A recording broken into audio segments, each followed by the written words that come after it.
तो यह कहानी है सियोंग गेहुन उनके जैसे ही कुछ गरीब लोगों की है। भाई साहब ना इनके पास कोई जॉब है, बैंक से लोन लेके कर्ज में डूब चुके हैं। बीबी ने इनको लात मार के दूसरी शादी कर ली और जल्द ही इसकी बीबी और बच्चे यूएस शिफ्ट होने वाले हैं। ये फिलहाल माँ के पैसे और जुआ खेल के अपनी जिंदगी काट रहे हैं। बच्ची के बर्थडे पे उसे एक अच्छा गिफ्ट देने के लिए अपनी माँ से उधार पैसे मांगता है और सियोंग उन पैसों को घोड़े की रेस पर दांव पर लगा देता है और ये दांव सियोंग जीत भी जाता है। बट तभी कुछ लोग उसे ढूंढ लेते हैं क्योंकि इसने इन लोगों के पैसे खा रखे होते हैं। इन लोगों से पीछा छुड़ाते वक्त एक लड़की सियोंग की जेब काट लेती है। लोगों से जान बचाने की खातिर सियोंग अपने आर्गन दांव पर लगा देता और कहता है कि जल्द वो इनके पैसे लौटा देगा। और फिर क्या था, यह खाली हाथ अपनी बेटी का बर्थडे मनाने के लिए चला जाता है। बेटी को घर पे छोड़ के वापस आते समय स्टेशन पे इसे एक आदमी मिलता है जो कि इसे गेम ऑफर करता है और कहता है कि अगर सियोंग उसे हरा देता है तो उसे एक थप्पड़ मिलेगा और अगर वो जीतता है तो पैसे। कई सारे थप्पड़ खाने के बाद फाइनली सियोंग जीत जाता है। उसकी ऐसी कंडीशन देख के यह आदमी उसे अपना कार्ड दे के कहता है कि इसी तरह बच्चों वाली गेम खेल के पैसे कमाना चाहते हैं तो इस नंबर पे कॉल करके अपनी एंट्री रजिस्टर कर दो।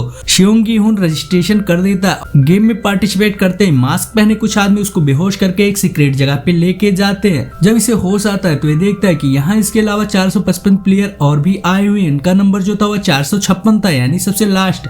ये बुढ़ऊ इसका रजिस्ट्रेशन नंबर सबसे पहले था। अब कुछ ही देर में यहाँ पे मास्क मैन आते हैं और इन सभी प्लेयर्स को गेम्स का रूल समझा देते हैं। ये इनका लीडर रूल रेगुलेशन समझाने के बाद शुरू होता है। इन सबको 6 दिन में 6 टोटल्स गेम खेलने होते हैं। आखिर में विनर को मिलेंगे ढेर सारे पैसे। पहले गेम का नाम होता है red light green light. Rule simple है, ग्रीन लाइट पे आपको आगे बढ़ना और रेड लाइट पे आपको रुकना है, एकदम स्टेचू। अगर जरा सा भी आप हिले तो आपको एलिमिनेट कर दिया जाएगा। सिर्फ गेम से ही नहीं बल्कि लाइव से। जी हाँ, गेम शुरू होते ही यहाँ पे चालू होता है मौत का नंगा नाच और पहले ही राउंड में आधे से भी ज्यादा प्लेयर्स मारे जाते हैं। सियोंग भी इस गेम में मरने वाला होता है लेकिन उसके बचपन का दोस्त शोंगू और प्लेयर नंबर 199 यानी कि अब्दुल अली इसकी मदद से बच जाता है। अब इतना कुछ देखने के बाद ये लोग यहाँ से वापस जाने के बारे में सोचते हैं, यानी कि गेम को क्विट करने का डिसीजन लेते हैं। रूल्स के अकॉर्डिंग अगर मेजॉरिटी प्लेयर गेम क्विट करना चाहते हैं तो ये लोग प्लेयर्स को वापस घर भेज देंगे। वोटिंग होती है और वोटिंग के हिसाब से गेम को क्विट किया जाता है। फिर से इन सभी प्लेयर्स को बेहोश करके इन्हें अपने घर पर पहुंचा दिया जाता है।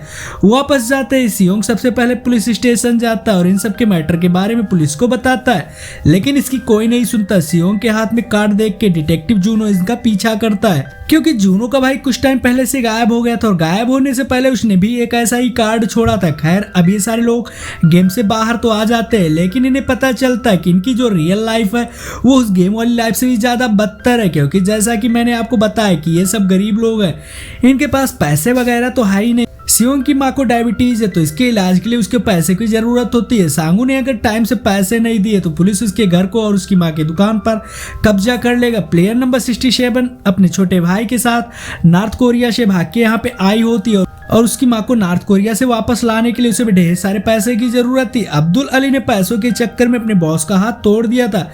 प्लेयर नंबर 101 एक गैंगस्टर है और ये बुढ़ाऊ इसे ब्रेन ट्यूमर है। तो जैसा कि आप सब देख ही सकते हैं कि इनकी क्या कंडीशन, तो वापस जाने के अलावा इनके पास कोई दूसरा ऑप्शन नहीं बचता। लेकिन गेम ऑर्गेनाइजर इन्हें फिर से इनविटेशन भेजता है और ऑलमोस्ट सारे प्लेयर्स वहां पर आ जाते हैं। जूनो भी सियोंग का पीछा करते करते बोट में घुस जाता है और एक गार्ड को मारकर उसकी ड्रेस पहन के गेम वाले आइलैंड पर पहुंच जाता है। आपको बता दूं कि इनके मास्क पे ये जो निशान बने हुए होते हैं ये सब इनकी पोस्ट को बताते हैं और जो ये स्क्वायर शेप का मास्क होता है ये सुपरवाइजर पहनता है। इस बार ये लोग अपने साथ कुछ चीजें भी लेके जाते हैं जैसे कि सीक्रेट नाइफ वगैरह। इस बारे में लोग डिसाइड करते हैं कि अब ये सब अपनी टीम बनाकर खेलेंगे। सेकंड गेम में हम देखते हैं कि इन्हें एक टास्क दिया जाता है हनीकॉम्ब। इनमें से सिलेक्टेड शेप को बाहर निकालना होता है, वो भी बिना किसी टूट फूट के। गेम शुरू होने से पहले प्लेयर्स को अपनी पसंद का शेप चूज करने के लिए कहा जाता है। अब इन्हें क्योंकि रूल्स का तो पता नहीं था कि ये गेम कैसे खेलना है, इसलिए सियोंग के हिस्से में आती है अम्ब्रेला, जो कि एक काफी मुश्किल टास्क था। सांगू ने ट्रायंगल चूज किया तो इसके लिए काफी आसान था,